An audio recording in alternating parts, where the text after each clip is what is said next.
super excited today to have a special guest with me.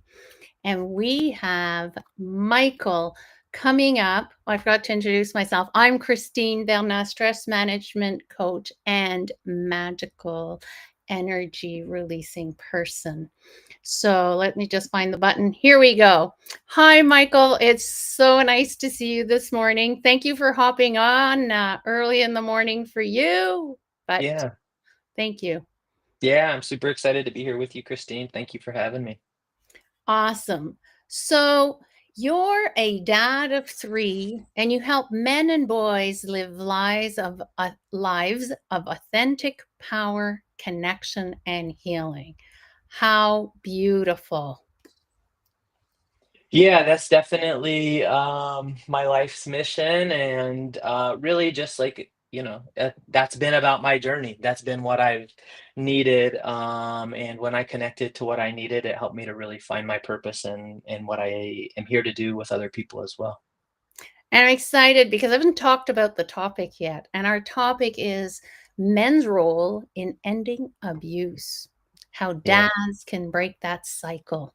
yeah, And I'm going to start by saying it's not just dads that need to break that cycle. We yeah, as women also need to break the cycle. I think yeah. it's a generational thing. It's, very few families that I know of anyway have had no abuse in their families. Great. So if you're sitting there thinking you have not experienced any abuse, I invite you to really Yeah, listen to what Michael wants to share today and see and question yourself like, what part of this happened to me or around me as I was growing up, and even maybe now today? So, I'm just going to get you quickly to tell us like a little bit about your journey, Michael, to start yeah, off so the audience can get to know you a little bit. yeah, totally. So I I was on a gap year in graduate school, um, and just trying to find a way to burn some time and make some money before I went back to graduate school. And I found myself working, facilitating a therapeutic art program at a domestic violence shelter. Um, and the bottom line is that experience really it changed the entire trajectory of Mhm. my life. Through working at this shelter, right? And every single day, uh, you know, women were coming in to voluntarily make themselves unhoused, with a lot of injuries, and trauma and fear. Um, and by working with these survivors, I just had a total shift in my consciousness. And there were two main things that really resulted from that. First, I realized how profoundly pervasive this issue is in our communities, and that it's largely invisible, right? It's not in the headlines, it's not in the stories, but just working at one shelter in one city and seeing the volume of hotline phone calls and hearing all these stories of Mhm. our community was overwhelming, and I realized, like, man, this is a prolific problem in our communities. But the second part that I realized, right, is that it it really was the story of my own family, but I never knew it. Mhm. Growing up in my own family, there was a lot of, trauma and dysfunction. Nobody ever told me, like, "Hey, we are impacted by men's violence against women," but what I came to understand by working at the shelter was that my mom had been a survivor of tremendous violence, and that the issue of men's violence against women showed up in my dad's childhood. It showed up in all of my relationships with my siblings, and it was a big part of the reason that I was having like a broken heart in my own life, and so it really launched me on a big healing journey. Beautiful. And I love how you say it was part of my own story, that violence. And I find the universe sends us messages. And if we're open to listening to them, if you're here today, there's a reason why you're here. You need to hear this. put your things down, have a deep breath, enjoy your coffee, your your water, whatever, and just breathe in and see how this affects you and what it is that you can take out of this because you're here. Take that time, and it's super important. Oh, it didn't work. I tried to do a copy paste. There we go. So I sort of have a similar way, but it just took me a very long time to realize it. Like many, it took me 50 plus years, Yeah. which I laugh about it, but it's not funny, but it's my way of deflecting, right? Of just saying, Yeah. oh, it wasn't that big a deal. But it was a big deal. And we don't always want to accept and that it's hidden, right? Whether it's physical abuse or emotional abuse. The physical abuse will show up, as you said, people were showing up with bruises or, oh, I fell down the stairs, right? Oh, I Yeah. bumped into the door. I mean, how many people do you really know who really did bump into the door and have a black eye or whatever? Yeah. And sometimes the abuse can be really like hidden, right? Yeah. When Yeah. somebody comes to punch you and you Yeah. feel the the the wind of the hand, if you will, Yeah. and Yeah. it hits the wall and you're against the wall, Yeah. that is abuse, right? Yeah. It, and it's recognizing what Yeah. abuse is. Yeah. I think I'm not sure. Okay. So maybe you could say how it shows up. How can we Yeah. recognize that there's some abuse in our life? Some of the Yeah. maybe top top signs that you've come to recognize Yeah. and see in what you do. Yeah. Yeah, 100%, I just wanna say too, to affirm what you're saying, right, like, most forms of abuse, are illegal. Mhm. Most forms of abuse, a lot of them are even socially encouraged or rewarded, and so the context out here for women who are trying to be in safe, equitable relationships is not easy, because I think a lot of us have assumptions, well, like, abuse is this thing over here, and it is, but it's so much more. There's so much control that precedes any moment of physical abuse that, what you often hear, what I've often heard from survivors is the physical abuse is the least of it. Um, and so I just want to say that, and my work has been men's work, right? So learning to identify how I was socialized into the problem of men's violence against women as a man.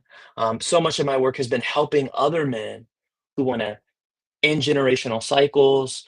They want to leave a different kind of legacy for their kids, and so I'm just naming that to say, I kind of talk from men's perspective.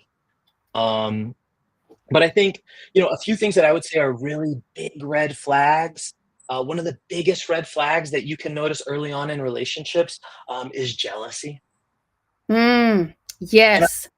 and a lot of times we'll say that like, "Well, that's passion, that's love." And I think especially if we've been emotionally neglected, it Mm, really can feel good. Like, "Whoa, this person, like, they yeah. really want me. I haven't always been wanted." Yeah. But the truth is, like, I'm just going to yeah, pause yeah, you please, on please. that because Yeah, yeah, that is really, oh, they're trying to show me they love me, right? It's yeah, their way of showing me. But it's also, I think, because it's a two-sided edge where the other yeah, person the partner is codependent on that mhm, love and totally. can't leave. Yeah, And here in the province of Quebec, I know of a really big star, and he's well known, and he would physically abuse his partners because he had issues that needed to be yeah, solved. yeah, And it's not because you're some superstar or you've got a very important job or you're just working in a factory. yeah, Doesn't matter what your job is. yeah, It shows up, and recognizing this and jealousy definitely is a big thing. Luckily, that was one of the things that I was able to stay away from, but there are other things I know you're going to bring up, so I'm going to let you yeah, continue that Yeah. Yeah, totally. Yeah, yeah, so I think jealousy, right, because at the basis of jealousy, deep under it is you belong to me, I own you, you're my property. And Yes. when men have that mindset, which we're socialized to have it a lot of times in our society, like as men, we're told, well, the more control you have, the more legitimate you are as a man. So we take those messages in, and then we bring them to our intimate partnership. Um, and so it can be a really scary foundation. It is a really scary foundation. Um, but I think beyond that, it's just how is he about sharing power? Does he say that his ex-girlfriends were all crazy? That's a huge red flag. Does he talk about them with respect? Does he talk about former relationships in ways that acknowledge he had problems and growth work to do? Because we Mhm. should all do that. Like, hey, I exited this relationship. This is the problems I had with them, but I also had some work I needed to do. Like if Yes. I can speak from a place of accountability, but if I speak from, oh, she was crazy, that's the biggest red flag, right? If he's saying that she was crazy, you're gonna be the next crazy one, right? Because it's a him issue, and so I think just that issue of sort of humility, vulnerability, sharing power, sharing decision making, admitting when I'm wrong, asking for help, expressing vulnerable emotions. These are all things that are more, I would say, safety factors for a Yes. man. It's like if I can do that latter list of things, um, then I'm gonna have an easier time. If I am behaving in a way that's abusive or problematic, then if you tell me, "Hey, Michael, that really hurts me when you act that way," I'm gonna say, "Wow, I'm so glad you told me. I wanna work on that. I don't wanna make you feel that way," right? And that is huge. I had learned that, a person who is born in the I'll say, in the skin of manipulation, if you say to them you say something and you say, you're entitled to your opinion." Oh my goodness. You wanna see someone blow up in your face? Yeah, yeah, So when you yeah, say, "You're yeah, entitled to your opinion, I'm yeah, entitled to mine," yeah, then there can be a conversation because you're yeah. allowed to have different points of view. But when That's you right. have someone you wanna see someone blow up and find out Yeah, if they're real manipulators, that's a yeah, great question to ask them. yeah, yeah, yep, 100%.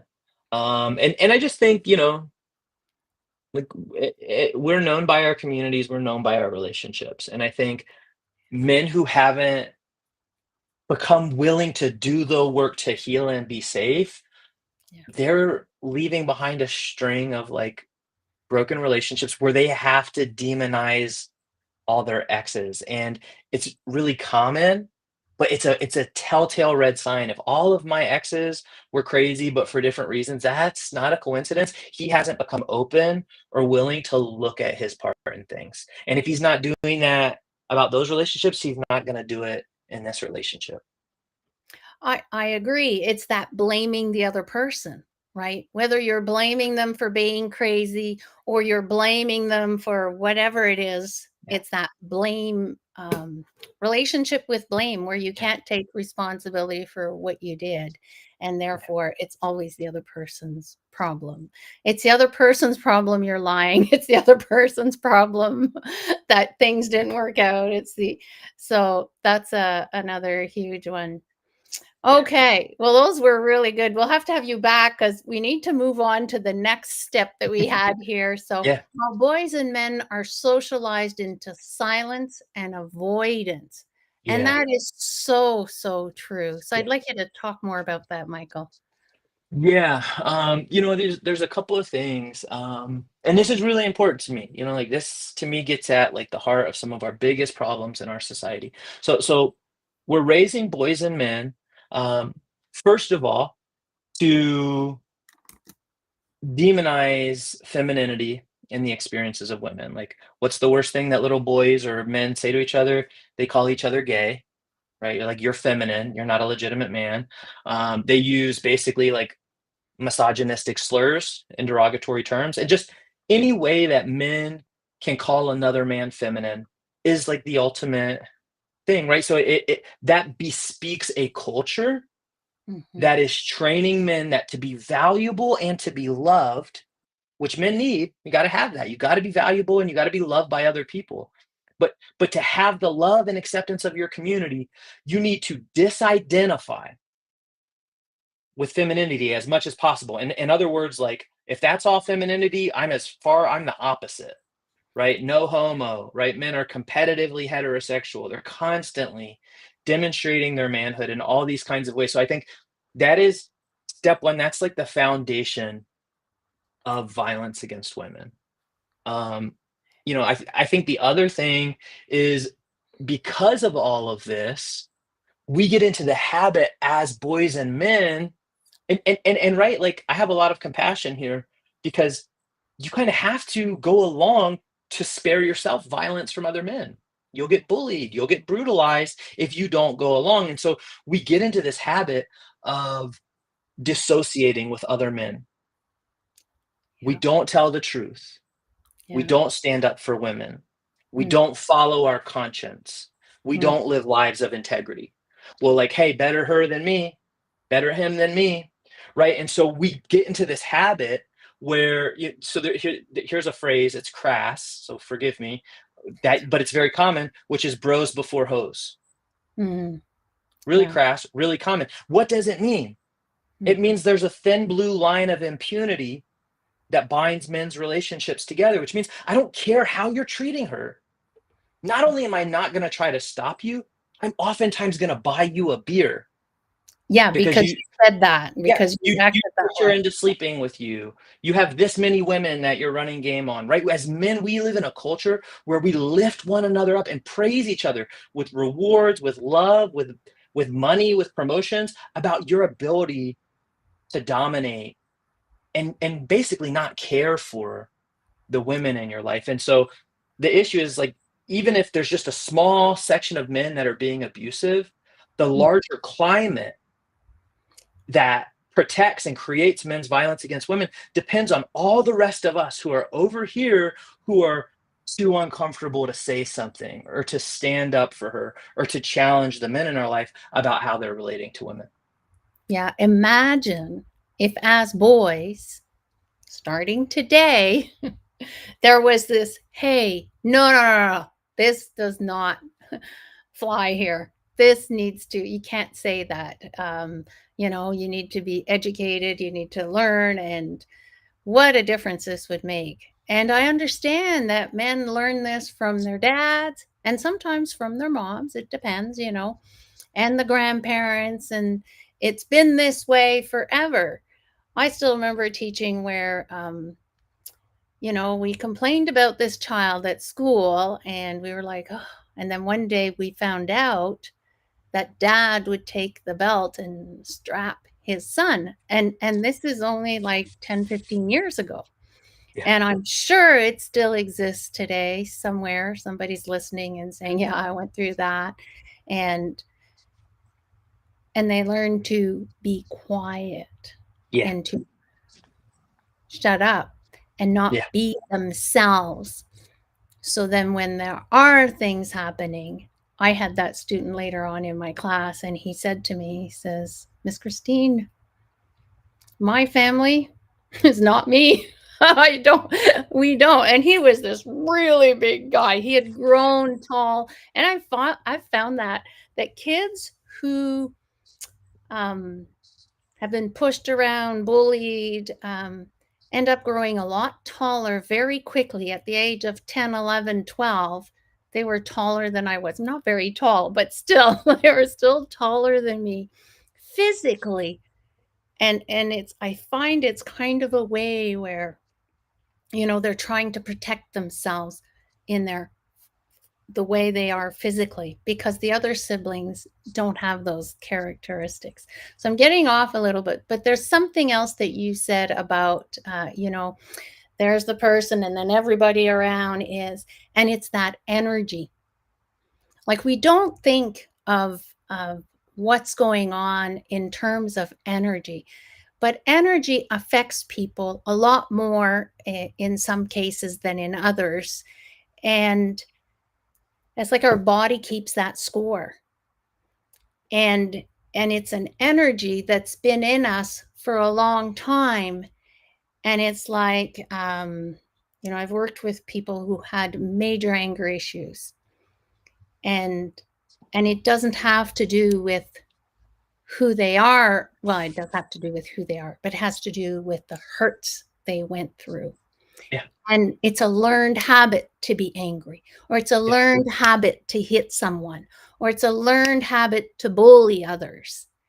And that's what you talk about. And I love that because it's so, so important.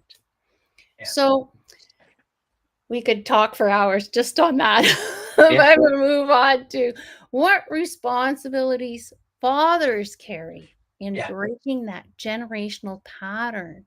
Because in Yeah. the ripple effect of love for dads and families, I really, really think it's important. I don't think we're not here to judge you and what you're doing right now, Yeah. but I think we're more here to show you some awareness and some tools so that you can get out of that habit of whether you're bullying others, whether you're hitting, whether you're using emotional violence, whether you're, belittling people. So Yeah. go ahead. Yeah. Yeah. Um, you know, here's first and foremost, and this isn't just a dad's tip, this is an everyone tip. This is before I actually get into proper practical advice and strategies. If we're going to parent, we have to prioritize our own healing. Yes. That's period and full stop.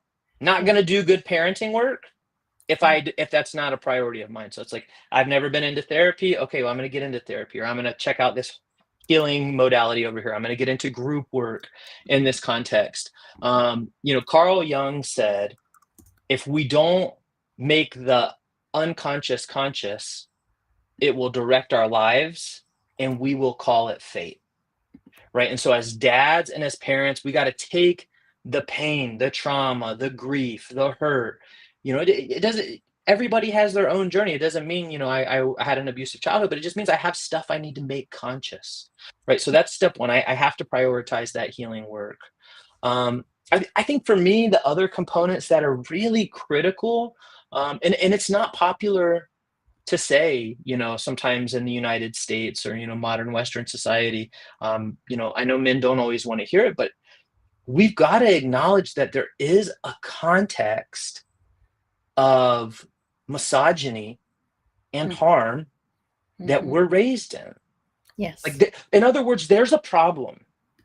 Yes. If we can't start from that, it's going to be hard to interrupt it. It's like you can't explain what water to a goldfish because a goldfish is just like, I don't know what you're talking about. It's my context. Well, that's us a little bit with what I'm talking about today. So for me, I had to say, like, misogyny is a problem in our society. Like, all the women I know have had Mm. atrocious experiences at the hands of men that were mostly not a problem in their community. Yes. Right. I will And, say yes. and so And if loved we by as their community. And loved by their 100%. community. Yeah. Yeah. Yeah. Yeah. And so I think if we're going to be a part of the solution as men, it's just like we have to acknowledge, like, hey, there's a problem. So what are things that I can do? I can regularly practice vulnerability in my household. Hey, I was Mm. feeling really scared yesterday. Oh, I'm feeling really sad right now. Right? We can let our children see us as full, emotionally complex human beings, and that is tremendous. We can model showing a high esteem for the opinions and the labor of the women in our life, right? We can work hard to be equitable in the distribution of labor in our household, and we can actually talk about that with our kids. Yeah, a lot of times in our society, women have to unfairly do way more work than men. So I'm trying really hard not to reproduce that, but sometimes I mess up, right? Just bringing this into the room and modeling as a man, hey, I care about this stuff. I see there's a problem and I'm working to solve it. If I can just model that in my own body with my children, you are going to put them light years ahead. You're going to save them a lot of therapy. They will thank you one day, right? Because for me, all stuff I wish my dad had consciousness around growing up, and he didn't. And it's fine, I got there eventually, but I could have saved myself as well as a lot of people in my community a lot of pain if my dad had actually showed up for some of this work when I was a kid. Exactly. And I taught for 30 years. So I got to see, and my last 14, 15 years were in a community, that a small community, there was only one English school in the community and one French school. And so you would get the younger siblings, the nieces, the cousins, and you really got to see the patterns and how things are hidden. Their public images are awesome, but what's going on at home, we don't know. And if modeling, you said like modeling your new patterns. So you want to have new patterns, you want to, but it's not easy.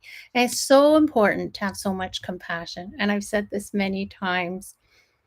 Um, my daughter at one point said, "Oh, Mom, I couldn't talk to you anymore." She was 15, 16. She says, "You were so dramatic."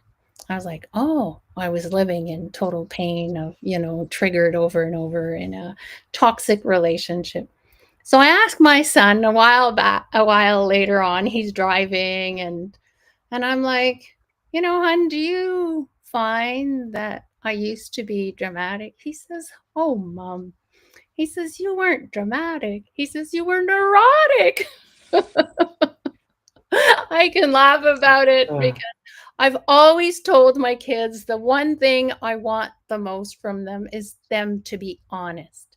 Was it hard for me to accept that I was neurotic? yeah, Yes.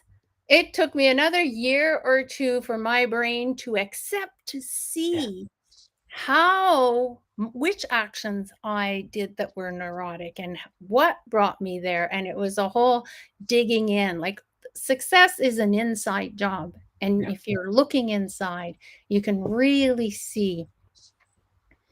Takes a lot of courage, takes a lot of bravery. But I love, and I say the same thing, ask for your family for help. I'm on this healing journey and I need your help. And your family will be so happy to support you. They'll be so totally. proud of you because of your effort. And Yes. that's why I call this show, the ripple effect of love for dads and families. Yeah. Because once you have your family supporting you, it's so much different. If you're a person that needs to be touched, like with my daughter, I'd say, okay, in the morning, if you see me get bit, because it's too much stress, I said, just give me a hug. I mean, it's not complicated. And she would give me a hug, and I knew as soon as she'd come for the hug, I knew, oh gosh, what was I doing again? Oh, I was there again. Oh, I'm so sorry, honey. Okay, I'm back. I'm calm again. Let's continue our morning in a calm way. Sometimes there's so many different ways. Be creative. Find a way. How can your family support you to shift what it is that you need to shift?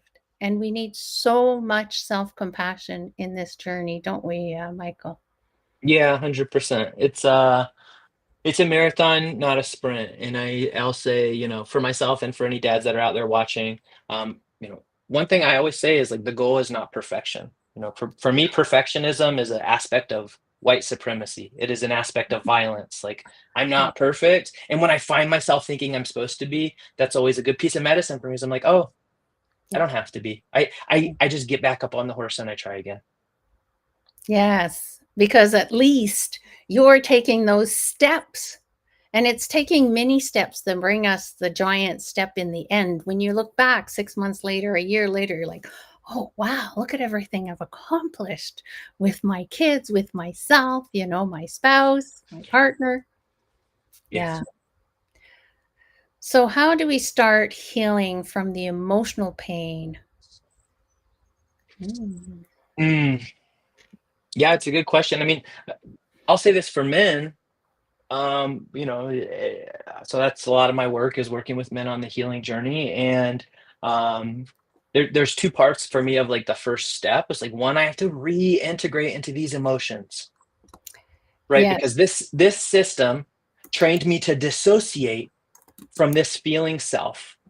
And many of us are so deep in that we have no idea. what I'm talking about right now. You're like, Yeah. I feel, don't I? And we confuse thought for feeling. They're not the same thing.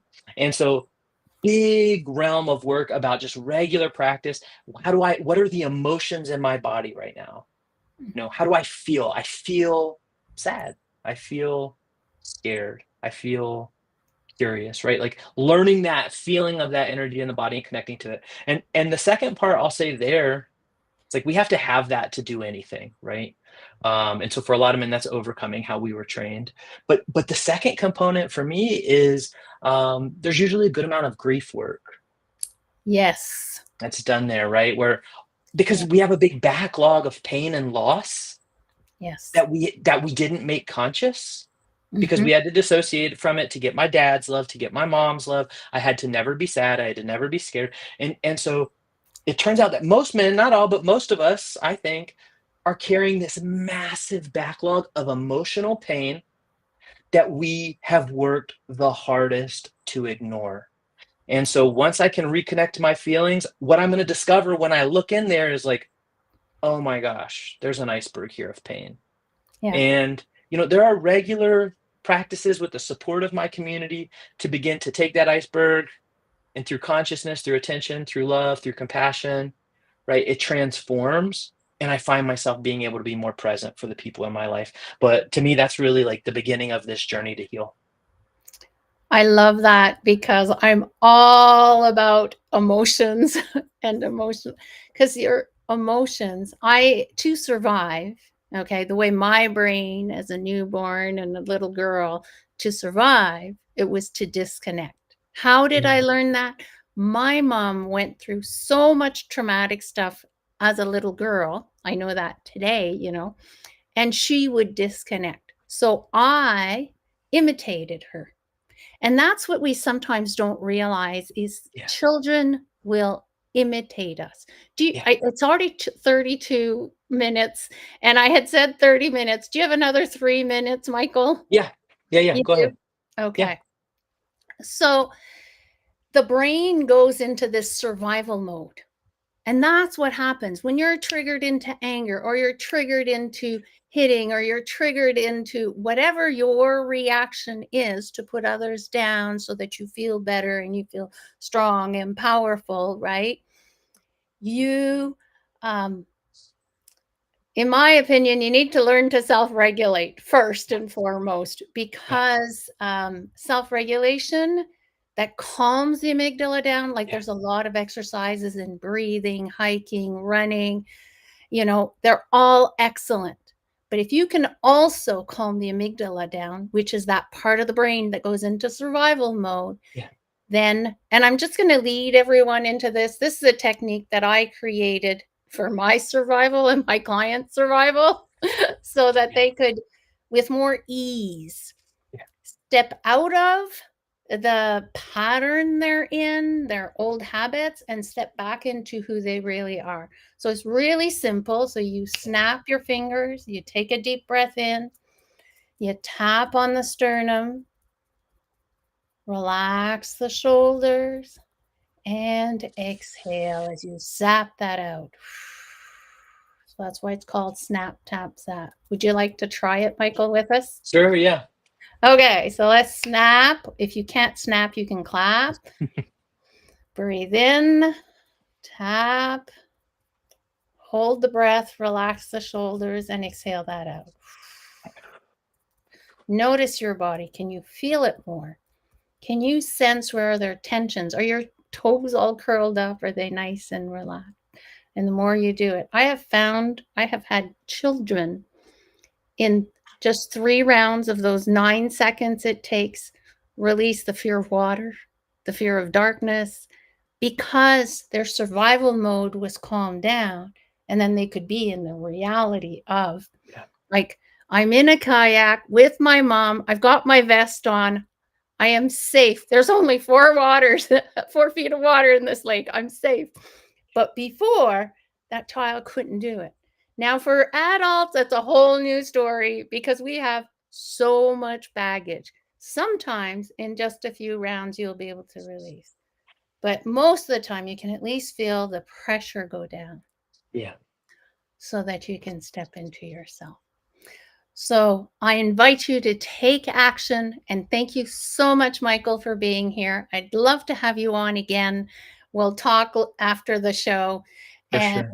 there's a link, if you're on the YouTube channel, there's a link to connect with Michael so that you can connect with him on LinkedIn and many other um,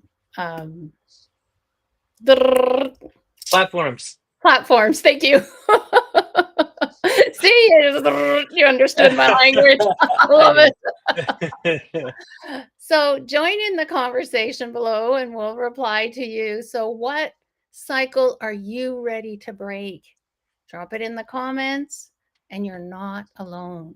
Be that brave dad that wants to bring about change. And it's beautiful to see dads who say, hey, I've had enough of exploding, putting down, whatever. Once you become aware of it, then you've got 50% of your journey done. I always say that. The other Yeah. 50%, get support. Michael's there, I'm there. Maybe you need a psychotherapist, maybe you need a psychologist, that's okay. But there are amazing coaches out there to support you. And I wish you all the best on your journey to being you more and more. So, I don't know, it's been a while. Enjoy the ripple effect of love for dads and families. And I'll see you next time. Take care.